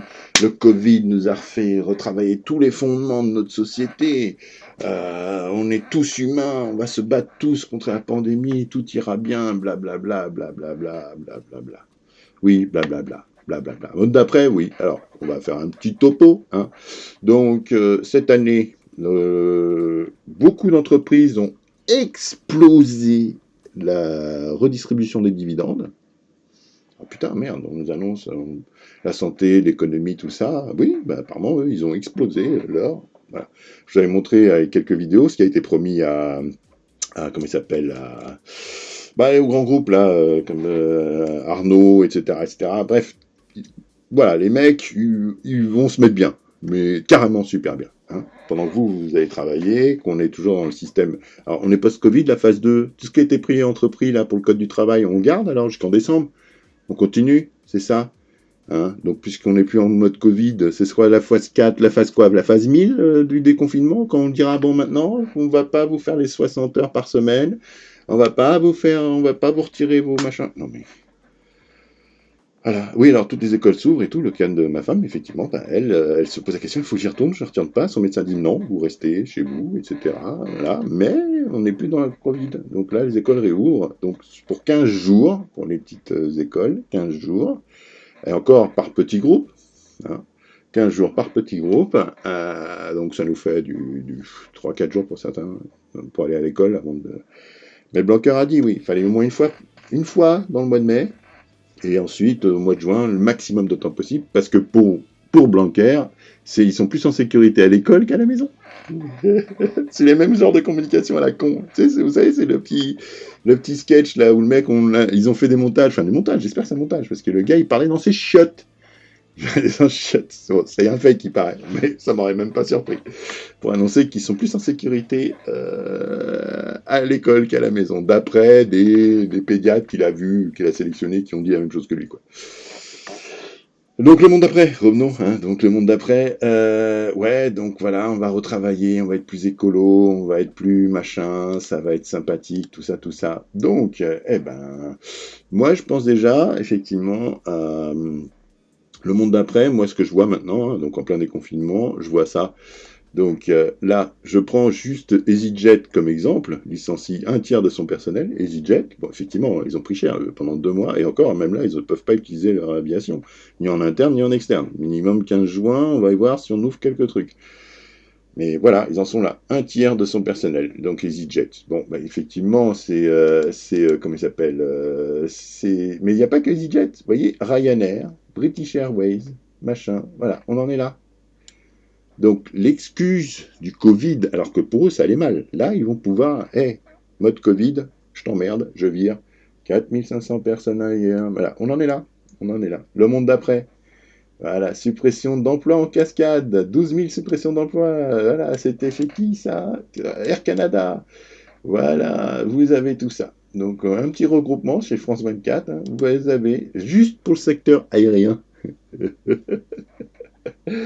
Voilà, la station internationale, machin, elle a une chute de 55% par rapport au machin. Ok, les compagnies ne sont pas seules touchées, les constructeurs, bah oui, effectivement, 16 000 emplois, 10% de ses effectifs. Voilà, c'est le monde d'après, hein, le monde d'après Covid. C'est ça, on en est là. Donc, ce sont des mêmes sociétés qui ont touché des aides, qui ont touché des reports de paiement de taxes, d'impôts, de charges, etc. Et bien quand même, là c'est bon, c'est déconfiné, je peux recevoir les mecs pour les virer. Donc voilà, ça c'est juste pour la partie aérienne. Donc là, si on bascule la partie, on va dire, je sais pas moi, voilà, un peu plus globale, rien qu'en France. Hein. Donc là, les gens vont commencer à devoir s'habituer à ça, à cette petite Pôle emploi. Hein. Et encore, Pôle emploi, ils ont pris cher, parce que voilà. Donc, touché, voilà, par la crise, méchante crise nous a tué tout ça. On est donc publié par Le Parisien. Alors, attendez, je vais aller chercher ça aussi. Hop, on va le mettre après. Beaucoup de secteurs, voilà, marketing, événementiel, restauration, ouais, voilà. Renault, en ce moment, ils font beaucoup parler d'eux parce que je crois qu'on leur apporte une herbe de 4 milliards et quand même, ils vont licencier en France sans aucun problème. Hein. Donc voilà, sur les 14 sites du groupe, voilà, vous avez ça. Donc 15 000 postes au total, donc voilà, et donc vont être transférés, voilà, ils ferment pas, mais ils transfèrent des gens, et je crois qu'il y a quand même 80 km entre les deux sites. Ah bah mobilité, flexibilité, tout ça, hein. Voilà, donc on en est là. Donc redressement judiciaire, ah oui, Camailleux, Naf, André, non mais, d'accord, ok, Covid exceptionnel. Après, alors attention, c'est très dangereux, parce que la solution d'avoir fait un confinement qui nous a coûté 29 000 morts officiellement, alors que d'autres pays n'ont pas fait de confinement et sont à 0 mort, et d'autres pays n'ont pas confinés, ou en tout cas ont mieux géré le confinement, comme l'Allemagne, ou comme ceux qui n'ont pas fait de confinement et qui ont juste retiré les gens malades des groupes, comme ils sont en train de faire maintenant. On a des clusters, on retire les gens, on les met ailleurs. Pourquoi vous n'avez pas fait ça dès le début? Vous étiez en train d'afficher des pancartes à l'arrivée des avions. Donc en disant, oui, bienvenue en France, en fait, si vous toussez, vous êtes malade, vous avez le Covid, allez voir un médecin. Putain, c'est chaud. La Buzyn qui refait parler d'elle, c'est bon. Alors, pour la mairie de Paris, je suis peut-être pas OK, mais pour le reste, je reviens, tout ça, je passe à la télé. Donc oui, je me responsabilise, je me lie aux autres pour pouvoir, effectivement, prendre la responsabilité. Ah bah oui, maintenant, avec la loi d'amnistie, et bref, ah là là là là. Donc voilà, Disneyland met fin à 350, ouais, bon, voilà. Plan massif de licenciement chez Airbnb, bon, bah voilà... Je vous laisse l'article, hein. Voilà, Alice coupe. Ah oui, alors Alice, Altis, pardon, pas Alice, Altis. Ah oui, je suis un peu concerné. Enfin, j'ai d'anciens collègues qui sont là-bas, hein, comme vous pouvez voir, plan de retransformation et tout. C'était les premiers qu'on a mis directement en chômage partiel alors qu'ils pouvaient faire du télétravail à 100%. Et ensuite, en plus, en touchant les aides, etc., donc le grand patron d'Altis se permet de lancer des vagues de licenciements, de revente, de branches complètes, par exemple de SFR. Les SFR Presse va aller chez Free. Je vous laisserai chercher, hein, il y en a tellement à dire. Mais là, il faudrait une vidéo de 10 jours, quoi. Il faudrait 24 heures d'affilée, quoi, pour parler du monde d'après. Mais là, je fais juste un survol de notre monde d'après, hein. Donc on va sauver l'automobile, mais ils sont pas contre fermer des sites en France. Voilà. Donc on va leur donner avec notre argent, on va les sauver. Donc on nationalise pas bien nationaliser, mais par contre, oui, on donne de l'argent et on licencie des gens chez nous. Donc moi, je donne mes impôts pour licencier des gens qui n'ont rien demandé, qui vont se retrouver à la rue parce qu'ils ne vivent que de l'usine qui est dans leur région. Merci Macron.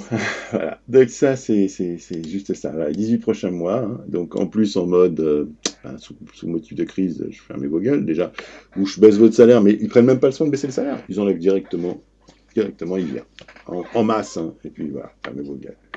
Par contre, alors vous remboursez les aides de l'État, vous remboursez ou vous allez les délais de remplissage, de paiement de ce que vous devez, hein, la fraude fiscale, tout ça, on va continuer à vous cautionner là-dessus. Oui, je crois, hein, 45 milliards de fraude fiscale, il a été validé rien que pendant le Covid. Et ce qui me peut dire, c'est qu'ils savent le quantifier. Et pourquoi ils savent le quantifier, mais ils vont pas le chercher. Ah là là là là là là. Donc, on en est là. Le monde d'après. Hein. Voilà, c'est ça. Le monde d'après. Voilà. Ah bah attendez, je vous remets ce que nous annonce, parce qu'effectivement, ça, par contre, ça s'affiche dans les médias. Donc voilà, 22% des patrons pensent devoir licencier dans les mois à venir. Voilà, à cause du Covid-19. Donc, malheureusement, c'est payant. Mais même eux, hein, ça se trouve, les Parisiens, ils vont devoir penser autrement. Hein. Donc, je sais pas comment trop vous dire ça. Hein. Oui, je revenais au monde d'après, toujours. L'OMS qui a suivi les préconisations du journal, là, je sais plus, le Canet, ou je sais plus quoi, là. Donc pareil, il interdit la chloroquine et toutes les études Discovery qui étaient foireuses, hein, mais au lieu de l'assumer, ils disent non, c'est bon, on l'arrête. Oui, ils ont dit ça, c'est qu'on peut l'arrêter. Donc voilà. Donc même l'OMS, il y a des articles, vous verrez sur Mediapart, qui parlent des conflits d'intérêts même au sein même de l'OMS. Bref, et du coup, ça me fait penser à cette petite image. Hein. Voilà. Donc c'est exactement ça. En complément des masques et des gants, l'OMS vous recommande le port du bandeau pour éviter que l'évidente vérité ne vous saute aux yeux. Tout est dit, tout est là. C'est exactement ça. On en est là, même l'OMS, voilà. Big Pharma pour l'OMS, je ne pensais pas, mais voilà, hein, si. Dans ce cas-là, je comprends un peu, comment il s'appelait, le Trump, qui se désolidarise, il a dit que l'Amérique ne sera plus au sein même de l'OMS, ne suivra plus l'OMS, et en plus, ils arrêtent de les financer aussi. Quand on voit ça, on se demande, on n'a pas envie de faire comme Trump des fois? Mais non, mais là on a Macron quand même, Macron et tous ses potes, quoi. Donc la Macronie doit être dans le moule, donc le moule que nous impose notre société actuelle. Donc oh là là, non mais voilà, on en est là. Le monde d'après, c'est la crise. Vous voyez, c'est bien les gars, vous avez pu rendre les actions et donc pouvoir verser les dividendes à ceux qui en ont besoin. Bon, par contre, après, vu que les dividendes, ça coûte cher, il faut licencier dans la masse salariale. On vire les gens. Merci d'être venus, merci d'être venus un peu plus tôt, si vous êtes battus aussi pendant le Covid, etc. On vous vire, puis c'est tout, quoi. Qu'est-ce qu'il y a? Voilà, il faut sauver notre société, notre entreprise. Voilà, le monde d'après. Voilà. Moi, sous pression avant, on mettait le couteau, machin, mais là, non, il n'y a même plus de couteau, c'est ferme ta gueule, c'est bon, on ferme. Qu'est-ce qu'il y a? Oui, bon, ils ont leurs actions. Et alors, ils ont leurs dividendes. Qu'est-ce qu'il y a? Voilà. Il y a une loi spéciale Covid qui interdit de reverser les dividendes cette année à tous les actionnaires? Non. Ah, c'est bizarre, ça. Alors, autant on t'en fait une pour faire 60 heures par semaine, pour que tu aies plus de vacances, etc., etc. Autant pour les actionnaires, ça, non, ferme ta gueule, c'est pour... hein. Attention, Avia va te taper la figure, hein. T'as vu? Bref, et en même temps, on a eu, je pense, le petit clin d'œil, parce que, étant tout frais au niveau du permis, quand je vois ça, je rappelle à tout le monde, parce que personne n'est au courant, peut-être, ou c'est passé, pour que ce soit plus, hein, pour qu'on puisse y aller plus fort. Dorénavant, si vous téléphonez au volant, votre permis peut être suspendu, depuis le 21 mai, hein. Donc, messieurs, dames, pour ceux qui regarderont cette vidéo qui n'étaient pas au courant, depuis le 21 mai, vous serez suspendu, et la suspension peut aller jusqu'à 6 mois. Hein, 6 mois de suspension. Et c'est combien l'amende? La loi LOM, adoptée, voilà, elle fait suite à la loi LOM. Voilà, tac, tac, tac, tac. Et il y a la possibilité de procéder à une suspension de permis pour téléphone dans un article. Ok. Aucune infraction, téléphone au volant plus aucune autre infraction, suspension de permis. Voilà. Donc, c'est 3 points d'habitude. Voilà. Ça coûte toujours minimum 3 points et 135 € d'amende. Et ensuite, on a donc quelques infractions couplées à la conduite pourront entraîner une suspension de permis. Voilà, qu'est-ce que c'est? Ne pas maintenir son véhicule près du bord droit de la chaussée, en marche normale. Les clignotants. Changer de direction sans avertissement préalable, sans clignotant. Ne pas respecter les distances de sécurité. Ah là là, bon, la ligne continue, ça, je veux dire, c'est ok. Griller le feu rouge, bon, bah, ok, là, il n'y a pas besoin, ça peut être sans le téléphone, j'ai envie de dire. Commettre un excès de vitesse, voilà, ça, ok. Commettre, voilà. Une infraction aux règles de déplacement, ok. Griller un stop, ok. Et ne pas respecter les priorités piétons, voilà. Jusqu'à 6 mois de suspension. 6 mois de suspension, voilà. Et on repart à pied en attendant sous 72 heures que la préfecture... Voilà. Tout ça, c'est petit aparté hein, du monde d'après. Le monde d'après, c'est ça. Le monde d'après, on en est là. C'est juste scandaleux. Scandaleux, le monde d'après. Celui qui se profile hein, tout de suite. Hein, voilà. Sous prétexte aussi que le Covid, on est toujours en mode Covid pour le droit du travail. Allez voir ma vidéo spéciale droit du travail, qui est valable jusqu'au 31 décembre. Hein. Pour l'instant, ils peuvent le proroger. Ça marche bien, donc on a encore besoin de liquider. Passons par le Covid. Ouais, là, les plans de déconfinement, oui, mais alors, légalement, ça veut dire quoi? Rien, c'est qu'on a le droit d'aller maintenant faire des trucs, aller consommer, aller chercher le virus s'il y a besoin pour consommer, pour faire relancer l'économie, blablabla, blablabla. Mais en même temps, on peut purger. La grande purge sociale, elle est lancée. Là, elle est lancée.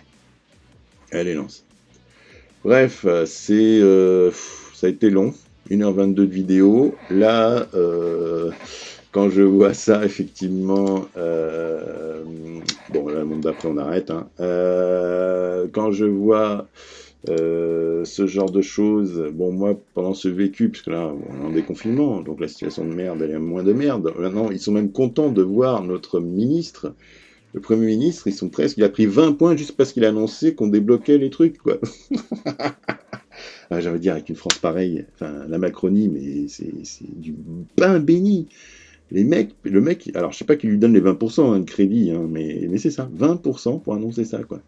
Juste parce que, non, je vous enlève les 100 km, vous pouvez y aller. Par contre, vous irez boire le café en terrasse, hein, pour l'instant, hein, et puis pour les cinémas, c'est le 22 juin, d'accord? Voilà, et puis on est en France, et puis en plus, la région parisienne était en rouge il y a pas une semaine, mais là, elle est en orange, et il n'y a que elle, hein, donc voilà.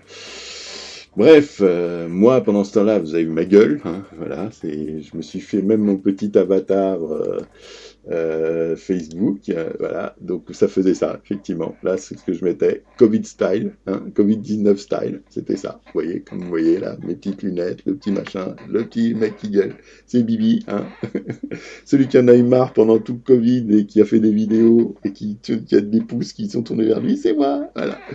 Donc voilà ce style, donc ouais, je pense que c'est la prochaine fois que vous allez me voir, j'aurais changé de look déjà. Je m'étais dit jusqu'au confinement total, mais le confinement total, si c'est jusqu'au 31 décembre pour qu'il puisse virer tout le monde et faire le monde d'après, Non, je vais pas me mettre en mode Perfouras ou autre, donc voilà. Mais voilà, je comptais, effectivement, voilà, je me suis mis cette petite dédicace en souvenir de ce qui s'est passé pendant le Covid de l'année 2020, hein, donc c'est ça, donc oui, je vais changer de style très rapidement, je pense. Enfin, je ferai un petit tour de magie pour me transformer là. Voilà. Donc ouais, même les cheveux, vous voyez, c'est un peu long. J'avais l'habitude de les avoir très longs à l'époque, mais c'est quand j'avais beaucoup de cheveux. Là, c'est plus très le cas. J'ai Fred, petite dédicace, t'as raison. Hein, je suis vraiment en mode ours sibérien, hein, voilà. Donc, mais bon, donc. Ouais, je vais changer de style, de look, et on verra bien ce que ça fera, mais bon, je suis vraiment pas rassuré de tout ce qu'on voit et de ce qu'on... Là, on passe à la phase 2 du déconfinement, que pour la partie aller bosser, aller consommer, aller travailler, fermer vos gueules, pas pour la partie on revient en mode normal, hein. Donc d'ici, comme on dit à certaines vidéos, qu'ils incrémentent et qu'ils mettent directement dans la Constitution ce qu'ils arrangent, bah, les 60 heures, tout ça, parce que oui, il y a eu un abattage aussi sur, oui, à l'hôpital, c'est inadmissible, les 35 heures ont sabré l'hôpital. Ouais, c'est les 35 heures qui ont sabré l'hôpital. Alors, je rappelle juste les 35 heures. Qu'est-ce qui dérange les 35 heures?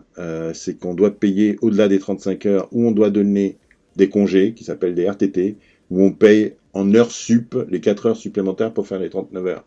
Et vu que là, on vise les 60, ça fait quand même un sacré delta, donc d'heures en supplémentaires, du simple au double quasiment, d'heures sup à payer. Ouais. Donc si on pouvait passer en 39 heures, voire 60 heures non payées, en mode normal, ben, ça passera, ils vont le faire. Plus c'est gros, Mathieu dédicace, plus c'est gros, plus ça passe. Mon frère, si tu regardes ça, plus c'est gros, plus ça passe. Ah là là, non mais sérieusement, mais c'est là où je me dis qu'il faut...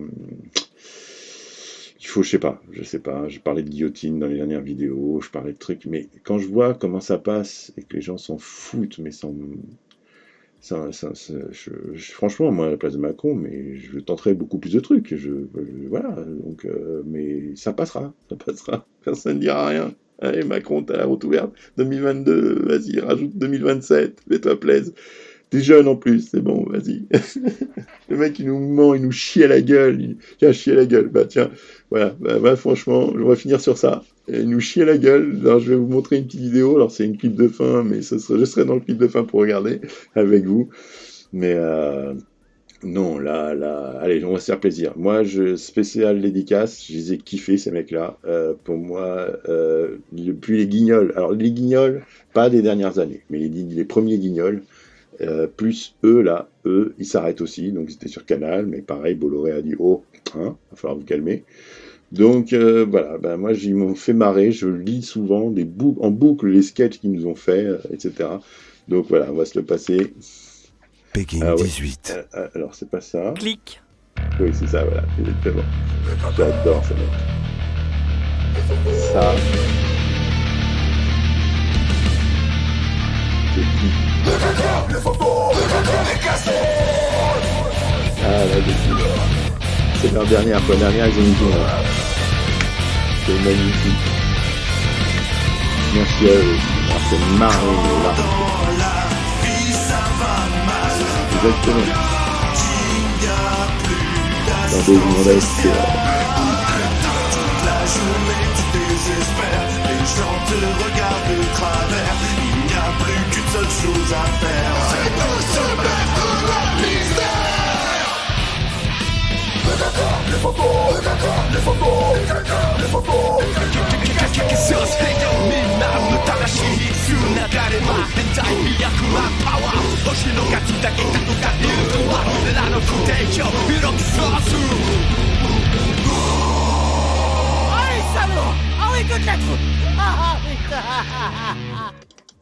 Voilà, franchement merci à eux, ils m'ont fait rire aux larmes bien des fois, et franchement, chapeau, franchement, ils s'arrêtent parce qu'effectivement Canal+ n'a pas renouvelé le contrat ou un truc comme ça je crois, mais ils continuent sur YouTube, hein, et franchement c'est la saison 4 là, et pour moi, ils y vont franco, il y a eu des images, pour ça que c'était interdit au moins de 18 ans, et le caca dans la bouche, là, c'est exactement ce qu'il y a une des scènes, là. Les Teletubbies, voilà, spécial dédicace. Bon, voilà, c'était mon clip de fin de cette vidéo, donc je sais pas quand est-ce que je ferai la prochaine. Ce sera toujours sur le même thème, hein, puisqu'on est encore dans la communication post-Covid, toujours, hein, mais voilà, donc celle-ci, voilà, c'était juste un petit point par rapport au déconfinement en phase 2, voilà, dans l'état des lieux de ce qui se passe et ce qui se prépare pour le monde d'après, et de ce qui se passe actuellement pendant le déconfinement en phase 2. Bref, voilà, donc je vous laisse, je vous embrasse, je vous souhaite la santé. Espérons qu'il n'y ait pas de deuxième vague, comme je le disais ou je supposais dans ma dernière vidéo. Même s'il y a des clusters qui soient maîtrisés comme ils disent qu'il est maîtrisé, sachant qu'ils ne respectent pas toujours les tests et tout ça. Bref, voilà, donc ne relançons pas le sujet. Merci d'avoir suivi. Donc comme je vous le dis, je vous mets les thèmes, les liens, et je vous fais les index par thème de ce que je viens de dire, de ce que j'ai fait, parce qu'effectivement, là, au bout de quasiment 1h20, enfin, presque 1h30, ça fait long à lire une vidéo, donc là, c'est par thème, voilà. Donc et c'est pas un live, c'est ça le plus drôle. Faut que je m'apprenne à faire des lives, en fait, voilà. Mais pour ça, il faut qu'il y ait du monde. Donc n'hésitez pas à me laisser des commentaires, si ça intéresse des gens d'intervenir en live dans la vidéo, on peut s'arranger. Bref, voilà. Donc j'essaie de répondre à tous les commentaires pour ceux qui regarderont ça. Donc c'est toujours le témoignage. Donc là, on reste en post-Covid, phase 2, déconfinement, phase 2. Mais bon, voilà. Donc la santé, qu'on puisse en rigoler plus tard. Je vous embrasse et à très vite alors. Hein. Salut!